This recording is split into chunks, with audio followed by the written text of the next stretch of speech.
375 کیلۆ زێر تایبەت بە دۆسیەی گەندەڵی جومەیلی ڕادەسی بانکی ناوەندی عێراق کرایەوە کە بەشێکی لە هەولێرەوە برایەوە بەغداد.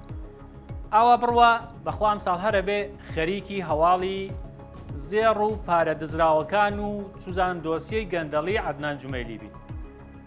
شەوی ڕابردوو هەرزوو ئێمە ئاشکرامان کرد کە هێزێکی تایبەتی عێراق هاتوونەتە کەرکووک و لە بازگەی پردێ چاوەڕێن کە هەندێک لەو زێڕانەی کە عەدنان جومەیلی بە گەندەڵی پەیدای کردوون و شاردوونیەوە لە هەولێرەوە ببرێنەوە بەغداد.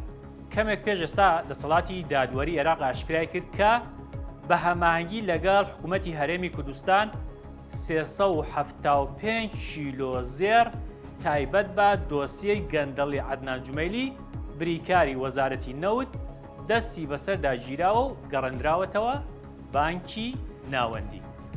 جا دەسەڵاتی دادوەری ئاماژەی بەوە نەکردووە کە لەو بڕەزێڕا چەندەی لە هەرێم و هەولێرەوە گەڕەندراوەتەوە بۆ بەغداد.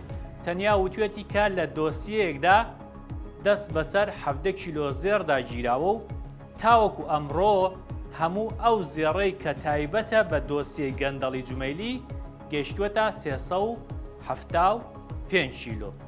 جاجگە لەم زێڕە پێشتریش هەر باسمان کردووە کە نزیکەی 150 ملیارد دینار و 24 ملیۆن دۆلار لە پارە دزراوەکانی عەدنان جومەیلی دەستیان بەسەر داگیراوە کە بینیمان بڕێکی زۆری هەر لەژێر چاڵ و چۆڵدرا دەرهێنرایەوە.